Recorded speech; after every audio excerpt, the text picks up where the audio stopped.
Olá pessoal, hoje estarei apresentando seminário mais o meu grupo sobre risco país da disciplina de Economia no Agronegócio, disciplina que é ministrada pelo professor Tiago Castilho Clemente, do curso de Bacharelado em Agronomia, quinto semestre, ano 2020.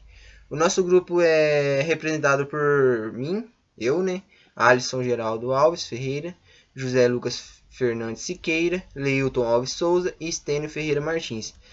Primeiramente, vou estar dizendo para vocês o que é risco país, a globalização do mercado e a importância do risco país para o mercado financeiro mundial. Bora lá então. O que é risco país?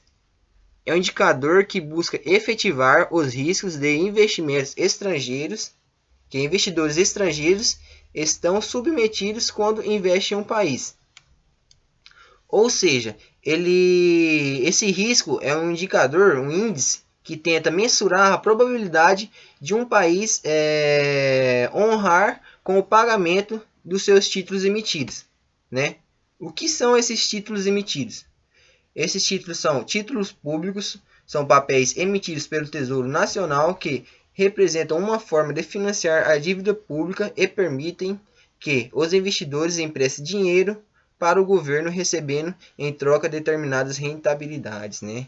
Então seria basicamente isso. O país tem uma dívida externa, né? Vamos supor no FMI, né? Fundo Monetário Internacional, né? E todo ano essa dívida é cobrada. Foram empréstimos que o país teve que pegar anteriormente, alguns anos atrás, né? Para, para ajudar na economia do seu país, né? Então esse país ele tem que devolver esse dinheiro, né? E esse dinheiro é cobrado uma taxa de juros. E esse dinheiro é descontado todo. Esse dinheiro tem uma taxa de juros. E esse dinheiro é descontado todo ano. Tem que pagar todo ano. Então, esse índice ele é calculado com base nesse pagamento dessas dívidas externas de um país, que são chamados instrumentos de dívida externa. Por exemplo, se o país está honrando com o pagamento ou não, aí vai representar o índice, se está um índice alto ou ruim, né? Que eu vou estar representando aqui mais na frente, só mostrando aqui para vocês. Esse índice ele é calculado em, deixa eu pegar aqui, peraí, em pontos base, né? Aqui, né? Pontos base. O ponto base, quando começou em 1900, quando começou a ser medido, a primeira agência a medir o risco país foi a JP Morgan, né? Chase, um banco de investimentos norte-americano, né? Começou no ano de 1993, que foi a primeira vez que começou, né? E essa medida ele quer representar, na verdade, o risco de países emergentes, né? São aqueles países que estão em desenvolvimento, né? Como, por exemplo, Brasil, México, China, Índia, Rússia, África do Sul, entre outros. São os principais, vamos dizer assim, países que estão cotados nesse índice, né? Porque esse índice refere-se, por exemplo, aos investidores de países com alta economia, por exemplo, como Estados Unidos, né? Então, ele quer mostrar para os investidores qual que é o risco de investir nesse país. E conforme aqui mais alto for os pontos base, que é o risco país, mais alto, por exemplo, aqui, esse aqui é o índice, esse em azul é do Brasil, é o histórico do Brasil, né? Então aqui, 2016, apresentando um alto risco país aqui, chegando a bater 550 pontos base, né? Isso quer dizer o quê?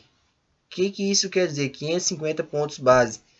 Isso quer dizer que o Brasil tem nesse período 2000, que foi 2016, lá ó, em, acho que, deixa eu ver aqui, janeiro, março de 2016, quer dizer que o Brasil tem um alto, tem um alto risco de se investir aqui no Brasil. Então os investidores ficam meio receosos em investir no país, porque ele tem um alto grau de risco, né, em um país não honrar com o seu negócio, né?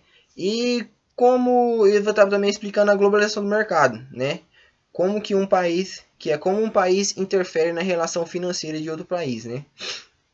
Por exemplo, aqui, esse aqui quando foi em 2016, né, na recessão financeira do Brasil, né, que foi a troca de governo também.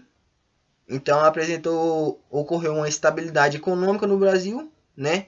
Então esse índice aumentou, porque ele não é somente com base na dívida externa, ele é calculado conforme a estabilidade econômica do país, né?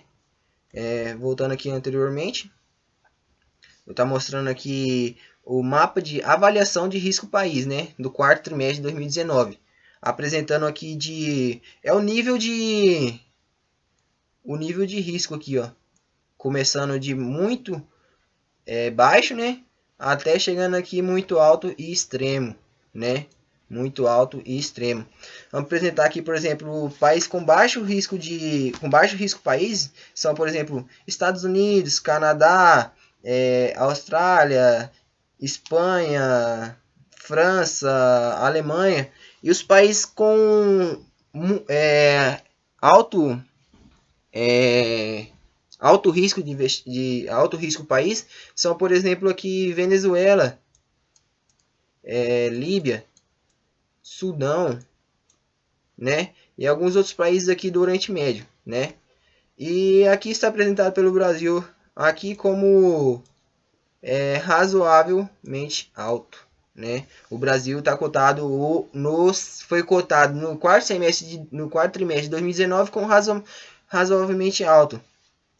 E proporcionalmente, conforme for o maior o risco país, maior os pontos base que é medido, maior será a rentabilidade que aquele país deve proporcionar para o investidor. Por exemplo, se o risco país é grande, se o risco país está aumentando, está com tendência de aumentar, maior vai ter que ser os juros, maior vai ter que ser o bônus, que esse país vai ter que presentear, se fala presentear para o investidor, né?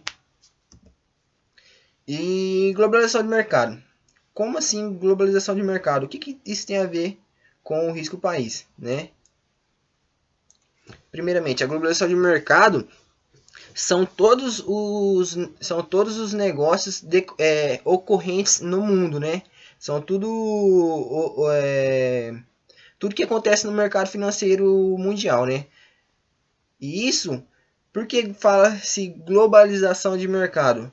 Por causa que um mercado de um país está intimamente ligado ao mercado de outro país. Porque, por exemplo, no setor, por exemplo, vamos falar da China, por exemplo, tem alta produção tecnológica, né? Se um país, por exemplo, que compra essa mercadoria dela vai mal, ela posteriormente vai mal também, por causa que ela não vai conseguir, não vai ter demanda para suas ofertas, né? Então seria basicamente isso. Ou então, vamos supor,